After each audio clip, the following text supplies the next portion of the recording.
The story of the kings and queens of England is more surprising than you might think. It's a fine drama, 1,000 years of tales of lust and betrayal, of heroism and cruelty, of mysteries, murders, tragedies, and triumphs. The story of the Stuarts is, when you think about it, the most surprising of all. It's the story of a country deciding that it should abolish the monarchy and become a republic, and then, without any outside force or pressure, overthrowing the republic and making itself a monarchy again. That never happened anywhere else. Why did it happen here? James became King of Scotland when his mother Mary fled to England in 1567. He was 1 year old when he was crowned James VI. He grew up learning how to steer a path between religious fanatics and the violent Scottish nobility, and at the same time acquired a serious scholarly education. He was very proud of that. He pleaded for his mother's life, but accepted the fact of her execution by the English Queen Elizabeth. Business was business, and he had no memory of Mary. He'd been taught that she was a Scarlet Woman, and she had, after all, murdered his father and taken a lover. He was the recognized heir to the English crown, and he wasn't going to put that in danger.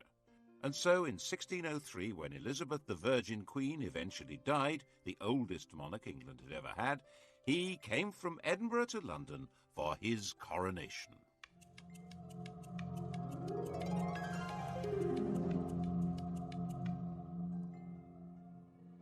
He was openly bisexual. The word in London was that Elizabeth had been a king, and now they had James the Queen. In Latin, of course. By the accident of heredity, England and Scotland were now united in a single kingdom, Britain. Everyone had high hopes of James, especially the Roman Catholics, who thought that his distaste for bossy Scottish Presbyterians would encourage him to lift Elizabeth's restraints on their worship. They were wrong about that. So a group of well-connected Roman Catholic terrorists planned to blow up the entire political structure at the opening of Parliament in 1605. They brought over an explosives expert from the Low Countries.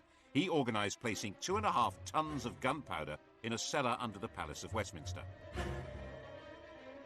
It's a sign of how secure England became that for the last 200 years, November the 5th, the anniversary of Guy Fawkes' capture, has been simply an excuse for a fun night of pretty explosions. Chilling resonance. Al-Qaeda terrorism has tainted many people's idea of Muslims, which perhaps makes it easier to understand how Fawkes' terrorism affected people's idea of Roman Catholics. Actually, James himself was more sympathetic to high church than to low, because the followers of Protestant sects did not want priests and bishops to do religion on their behalf. In the Protestant view, the godly man has his own Bible, the devil's agent is a priest with a Catholic prayer book. James felt that people who didn't have respect for hierarchy in church would be equally disrespectful of authority in general. No bishop, no king was his fear. And the authority of the king was very dear to him. He spelled out his ideology in masks, theatrical balls, in his new banqueting house in Whitehall. His intellectual take on the job was that he was God's deputy and that he ruled by divine right as the absolute sovereign power in England. Having been raised in Scotland, he was baffled by the idea of common law, the notion that law was in the hearts and minds of the people, expressed through the precedents of the courts and their juries of ordinary folk. But this was the essence of the English system. It had been essential for the Normans to operate that way, as foreign rulers in a land they didn't know, and it had become embedded in the fabric of English life. Henry VIII and Elizabeth had the position of tyrants, but their tyranny required popular consent. They had to be popular in order to rule.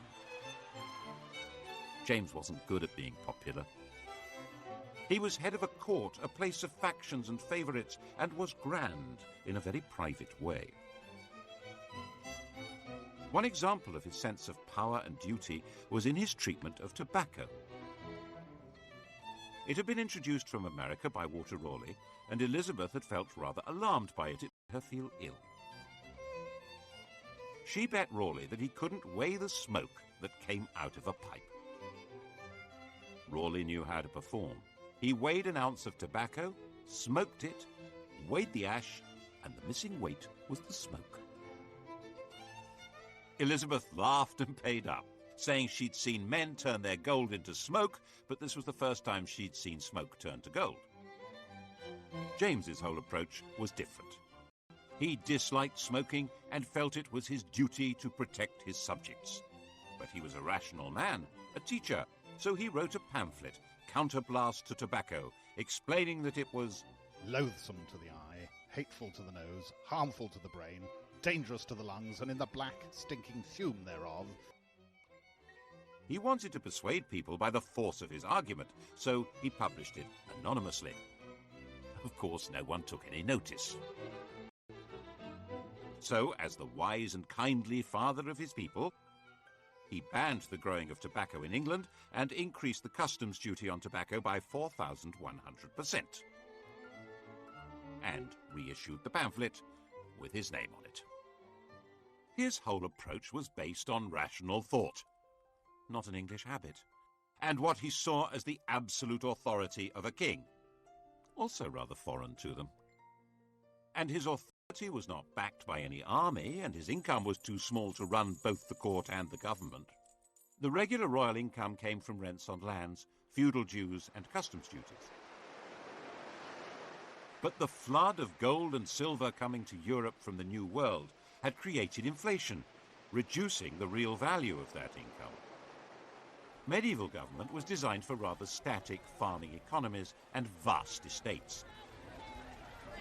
Towns, run by common folk with special liberties granted in charters, had been useful little add-ons. But now international and intercontinental trade had blossomed. The nobles had declined, the towns had become major financial centres.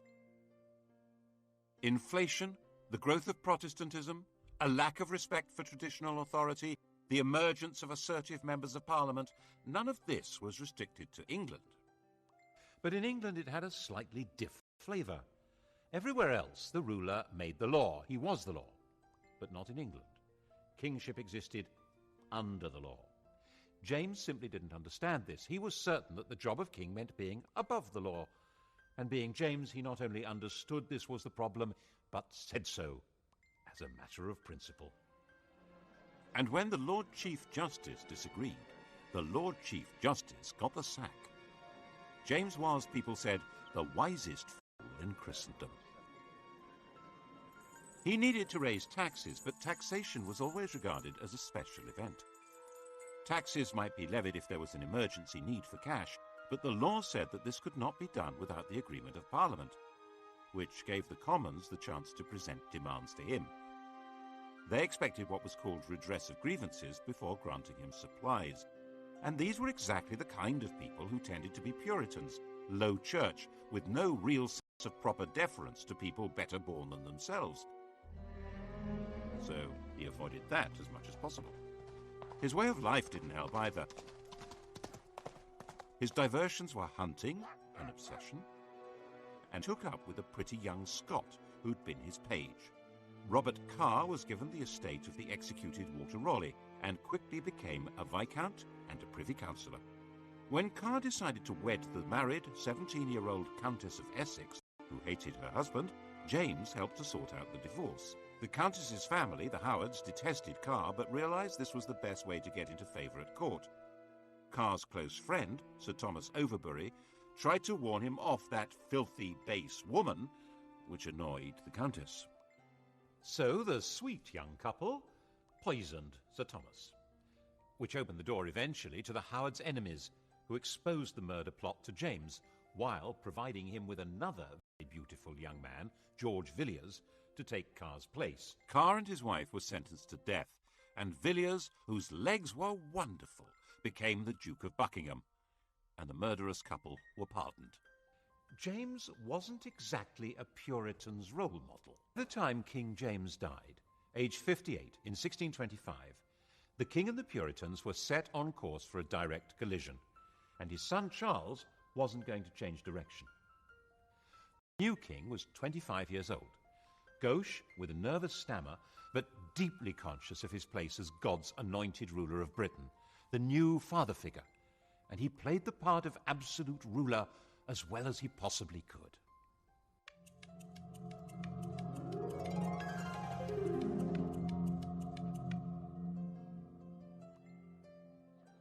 Of course, it was not the part that the Puritan merchants and gentry wanted played. They refused to grant taxes without being allowed a role in government, so Charles tried to manage on the sources of revenue that didn't need parliamentary approval. The most celebrated example was when he levied ship money. An ancient law was unearthed obliging seaports to provide ships in times of war. True, there was no war, but there were pirates, weren't there? In 1634, Charles made his demand and told the ports they could pay cash instead, ship money. This engraving was published to make people proud of paying up. And then the next year he extended the demand to inland communities. Otherwise, it would be unfair. It was obvious that if he got away with this, he'd have reinvented taxation under another name and would never need Parliament at all. The entire nation had steam coming out of its ears. One wealthy Buckinghamshire man, John Hampden MP, refused to pay and was hauled into the Court of Exchequer. Hundreds of people tried to jam into the court to watch. Of the 12 judges, 7 found for the king and 5 for Hampden. Since the king had thought he controlled the judiciary, this was a moral victory for the church. He regarded Puritanism as fundamentally seditious, which made many people think he was really a closet Roman Catholic. He wasn't. But he was determined to impose a uniform system of worship which was decidedly high church. And that simply added to the anger of a growing Puritan class. In Scotland, it was met by direct rebellion. Without the money to hire reliable troops, and with popular hostility in London making life positively dangerous, Charles had to accept restrictions on his power which were to him intolerable. In 1641, he agreed Acts of Parliament which took many powers from him, including the right to dissolve Parliament and the right to raise customs duties without its consent. In January 1642, in a state of confused desperation, he tried to arrest 5 members of the Commons by actually turning up there with armed guards. He failed, and faced with violent anger in the streets, he fled from London. In November, the now inevitable civil war began. People were called upon to choose between their king's determination to break the pretensions of Parliament and Parliament's determination to limit the power of the king. Most people actually didn't think they wanted to get involved, but the war grew with a murderous logic of its own and gradually became more bitter and more inescapable. It's now reckoned that possibly 250,000 people died in battle, of starvation, of disease, as a result of the fighting, out of a population of about 5 million. That's a far higher death rate than in the First World War. When the war ended in 1646 with the defeat of Charles's forces, an attempt was made to negotiate a settlement, but Charles was a dishonest negotiator, simply using this opportunity to try and organise the conquest of England from Ireland and Scotland. And then something quite new happened.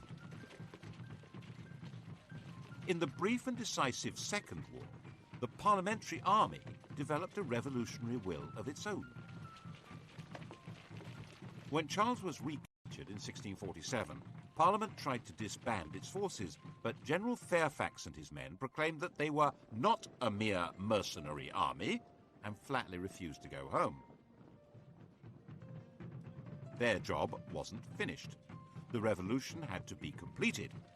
They said it had to be established that the House of Commons was the supreme authority of England, and the king was, but at the most, the chief public officer of this kingdom, and accountable to this house. That was in September 1648. The Commons said, don't be so silly. The army wasn't happy with that, so it crushed Parliament. It occupied London, used St. Paul's as the cavalry stables, and looted the treasury. 45 MPs were arrested, 146 were barred. The rump that remained were in effect the members chosen by the army, who would do what it wanted, which was to put Charles on trial for treason for levying war against the Parliament and Kingdom of England.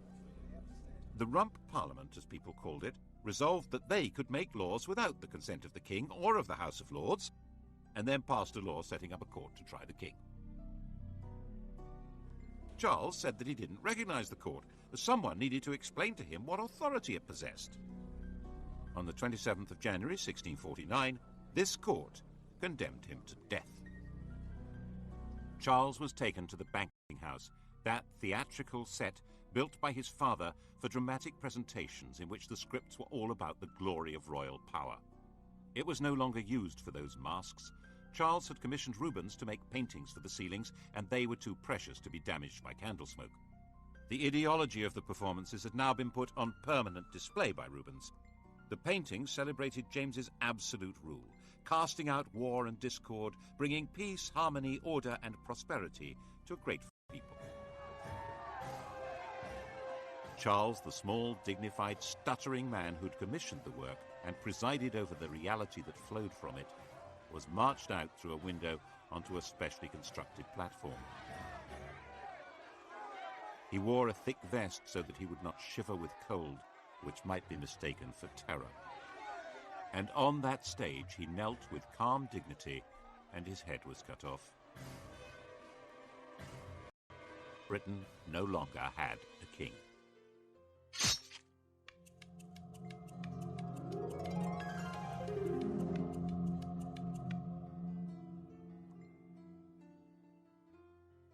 A week after the execution, Charles II was proclaimed king in Scotland. But Charles I's 18-year-old son wasn't there. He was in the Netherlands.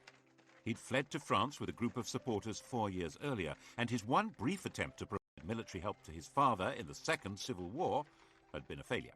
His object now was to find a way of recovering his father's throne, and to hell with that stuff about being an absolute monarch. He landed in Scotland in 1651 and was prepared to sign up to whatever was asked of him, including agreeing to his father's blood guilt and his mother's idolatry, and becoming Presbyterian.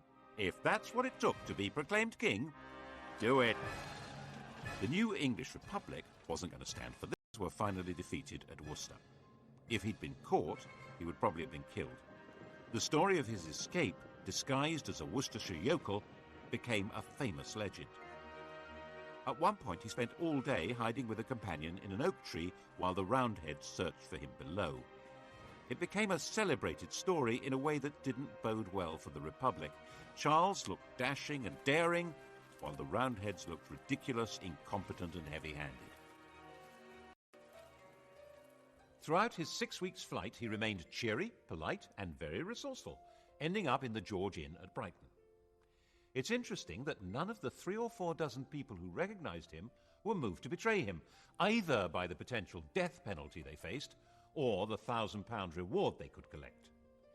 He got away to France, then to Germany and Brussels, living in a kind of limbo, short of money and with no coherent plan of return. So how did he do it? After the execution of Charles I, England was a republic.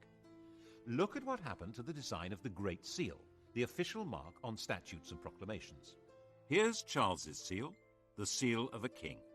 He canters on horseback with his greyhound running alongside, and the Latin motto means Charles, by the grace of God, King of Great Britain, France and Scotland, defender of the faith. After his execution, the new republic was in theory ruled by the House of Commons. So instead of a king's seal, the Great Seal was the seal of the House of Commons.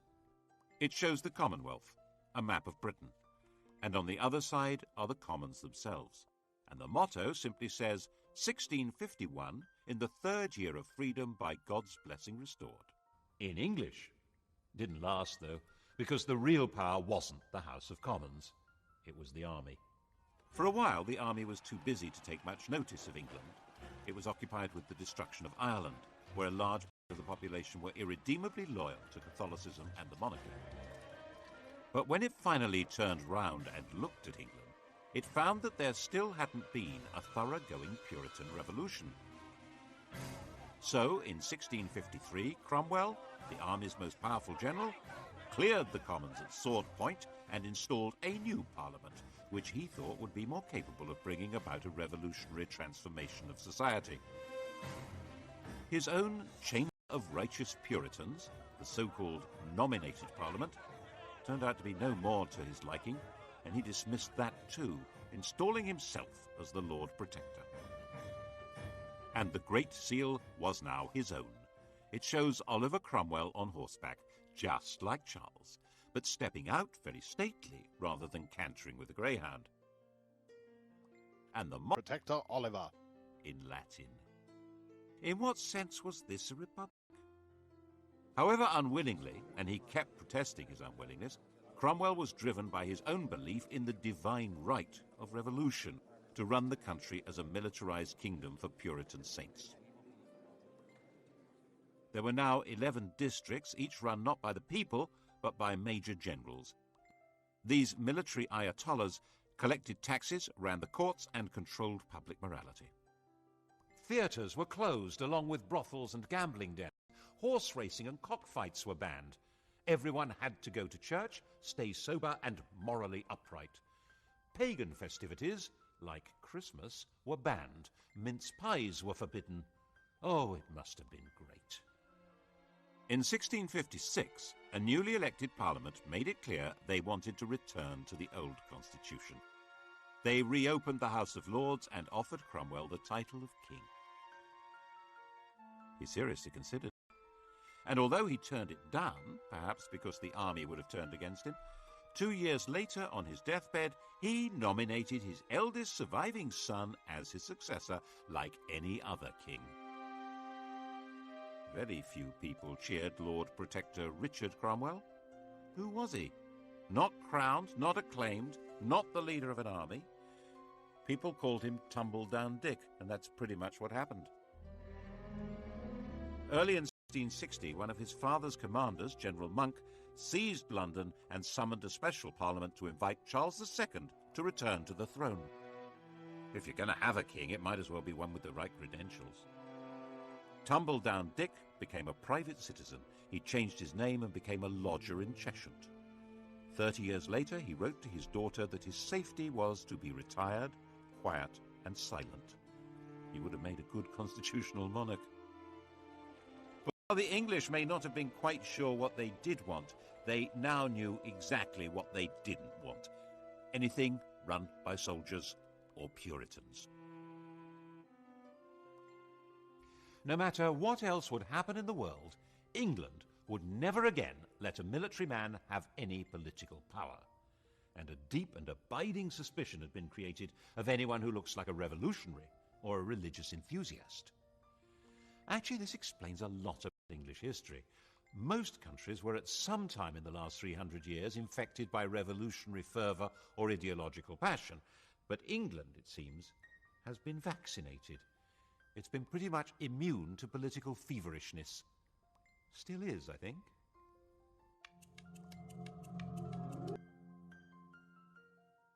Charles was really a very popular king. His manner was light and easy, his court dissolute and cheerful, his sexual enthusiasms generous and very, very un-Puritan. As those great historians Sellers and Yeatman put it in 1066 and all that, not so much a king, more a monarch. The years since his father's execution were called the Interregnum, and the idea was to pretend that nothing much had really happened. The parliamentary records for those years were torn up. An Act of Parliament gave the new king control of the armed forces, and Parliament agreed to give him an inadequate annual revenue.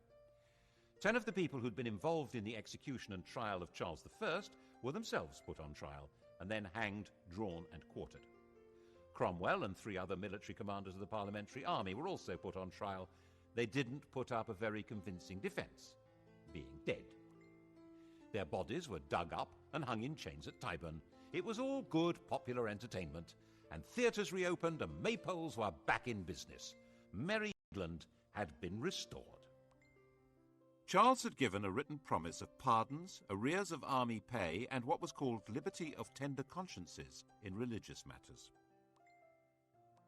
He also confirmed land purchases made during the Interregnum, which helped maintain stability but was a bit of a blow to cavaliers who'd lost their wealth and their land by being on the wrong side. In a way, the sense of a new beginning was strengthened by the destruction of the capital, plague and fire. Plague was a swift and grotesque disease, which had erupted frequently before, but in 1665 it took a firm grip and killed about 20% of the city's population. London was largely turned into a ghost city as the survivors fled. The king, who'd moved to Hampton Court, gave £1,000 a week to London charity. And then London began to burn. The king returned to the city with his brother James, the Duke of York, to take personal charge of firefighting in the streets. Everyone knew that the mayor had been too timid to pull down houses that might have created fire breaks until he was directly ordered to do so by Charles. It certainly helped the royal image, though it didn't help London much. The old, rotting, diseased structure was purified by an inferno that simply burned the place away as thoroughly as if it had been blasted by a nuclear weapon, and a lot more cleanly. And the new city that arose was a classic image of the political settlement of the restored monarchy. The old arcades was rejected. That was the sort of Renaissance princely city that existed on the continent. They were the stages on which state ceremonies could be impressively performed by grand leaders, not needed here. Wren was allowed to build a new modern cathedral and a swathe of churches in which altar, pulpit and congregation are positioned to be equally important, not too Roman Catholic, not too Puritan. But the old street plan was retained. Everyone could rebuild their own place on their own plot, and the narrow streets and little alleys of medieval London that still existed in everyone's memories regrew from the ashes. Even now, neither German bombs nor modern developers have quite destroyed them. There mustn't be another fire. Laws would insist on flat fronts, no overhangs, more brick. But the old city that had no overall plan, not even a basic map, reappeared with modern improvements designed not for a new life, but for a better continuation of the old one. Exactly. There was a general desire to better continue things as they had once been, rather than invent something new, or imitate something foreign. There was one other marker in the rebuilt London that showed what kind of country this now was. This fine column. It marks the site where the fire had begun. It shows the destruction of the city. There's Charles surrounded by liberty, genius and science, giving directions for its restoration. And there was originally an inscription explaining that the fire had been deliberately begun by papists. In order to the carrying on their horrid plot for extirpating the Protestant religion and our English liberty, and the introducing popery and slavery. It was nonsense, but a French watchmaker was hanged for his part in the non-existent plot. Robert Hubert. He wasn't in London when it happened. There was a pathological fear of papists. Awkward. Charles had a pension from the King of France given when he'd promised to convert to Roman Catholicism. The trick to being a king in this situation was, Charles understood very well, not to say exactly what his job was. There was a parliament, and it was beginning to form parties, one pro-monarch, one anti. But Parliament didn't actually rule the country. That was done by the king's ministers, a kind of cabinet government, referred to as a cabal, which meant that Charles wasn't seen as entirely responsible for things going wrong, which they quite often did. The Earl of Rochester wrote a mock epitaph on Charles's bedchamber door. Said a foolish thing, nor ever did a wise one. Charles saw it next morning and said, "Quite right, my words are my own, but my acts are the acts of my ministers." Charles died in 1685, 54 years old. On his deathbed, he converted to Roman Catholicism. He had no legitimate child left alive. The next in line to the throne was his brother James, who was already a Roman Catholic. This really wasn't going. James II was only 3 years younger than Charles II. He was the oldest man ever to have succeeded to the throne. To start with, nothing much seemed to have changed. Both brothers had led quite similar lives. Both were enthusiastic womanizers. Both seemed reasonably pragmatic. But the way James handled his first big crisis began to create alarm.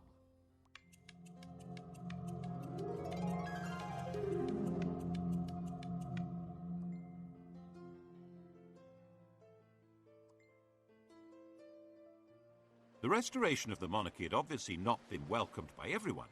In the southwest especially, Puritan religious feeling remained strong and suspicious, especially with a Roman Catholic king.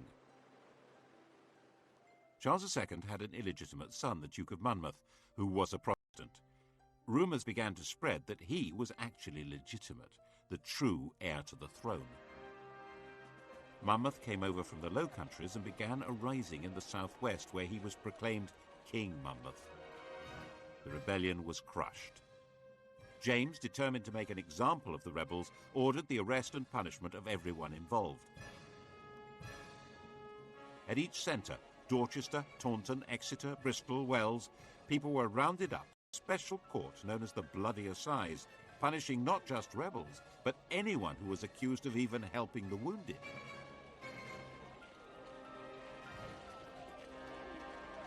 Around 230 people were executed, some hanged, drawn and quartered, and about 850 were sent to labour in the West Indies for 10 years. And many more, of course, were fined and had property confiscated. And James did not disband the army that had been formed to put down the rebels. England had a standing army again, just as it had under Cromwell. And he appointed Roman Catholic officers to run it. People began to murmur, and when the House of Lords expressed discontent, he dissolved Parliament. And as he continued to appoint Roman Catholics to public and church offices, public support began to ebb away from him. At his instigation, for instance, all the fellows of Magdalen College, Oxford, were dismissed, and the college was turned into a Catholic. The elder girl, Mary, was married to William of Orange, ruler of the Dutch, a Protestant head of state. The heir to the throne would reverse James's whole policy. But early in 1688, James's queen gave birth to a son who would be raised as a Catholic. This was, he thought, excellent news. It made him more secure. He was wrong. It sealed his fate. Well, that and the fact that he seemed to be preparing for a joint war with Catholic France against the Protestant Dutch. And now it became evident that the Civil War really had changed the place of the king in England. He ruled by permission of Parliament, and Parliament wasn't going to put up with this one. A group of leading members of Parliament sent a secret invitation to William of Orange to save the country from a Catholic takeover by bringing them military assistance. William brought over a fleet carrying a large professional army. James tried to block it with his own fleet, but the winds were against him, and William landed unopposed in November 1688 at Tor Bay. The West Country had its own score to settle with James. And James simply panicked. The army wasn't behind him. Parliament wasn't. London wasn't. He was going the same way as Tumbledown Dick. In the middle of the night, he scurried out of Whitehall Palace by a secret passage. He got down to Sheerness, throwing the Great Seal into the Thames on the way. Ha! That'll fox him! It didn't fox anyone. He was captured by local fishermen. Eventually, William gave him permission to go to France, and no one had the faintest idea what to do next. William hadn't come to depose James, but to give military backing to Parliament in their quarrel with him. James had quite obviously quit, abdicated, gone, taking his son with him. England, having failed to be a republic, had failed to be a monarchy. It was a bit of a puzzler. Perhaps William should declare himself king by right of conquest. He didn't think so. Parliament wanted Mary to take the crown, James's daughter after all, but she insisted that her husband was boss, and he didn't intend to play the Duke of Edinburgh role, 2 paces behind the ruling lady. This short, stooping, asthmatic man with bad teeth was tough and shrewd. He was himself a grandson of Charles I and wouldn't make a humble consort. In the end, a deal was struck. They would both be sovereigns, Mr. and Mrs. King and Queen, by the invitation of Parliament.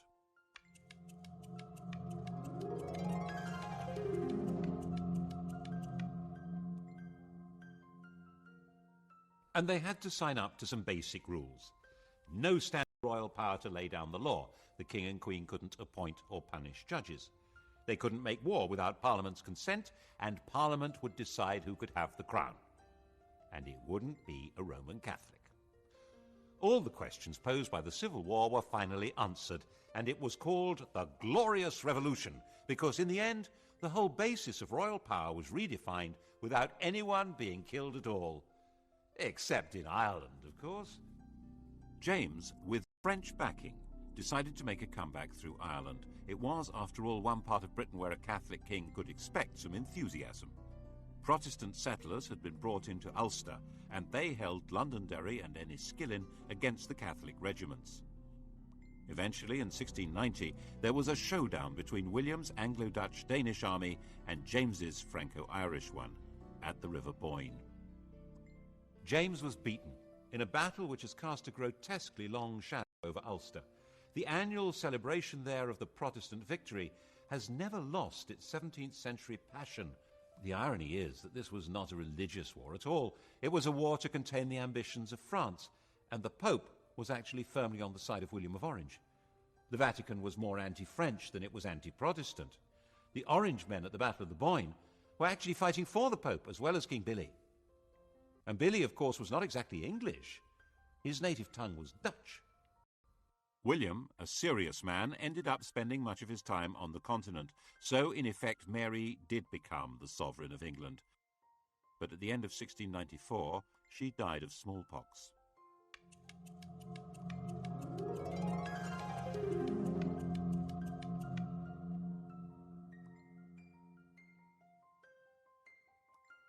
England was now in effect ruled by an oligarchy through Parliament. The king had a role, but by no means a commanding one.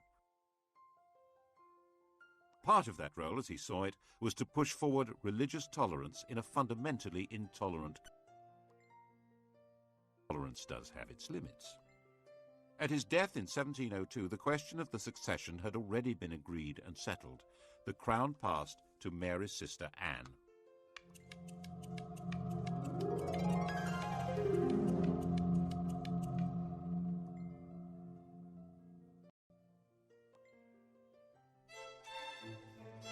Anne was married, as Mary had been, to a foreign prince, but her husband, Prince George of Denmark, was no William of Orange.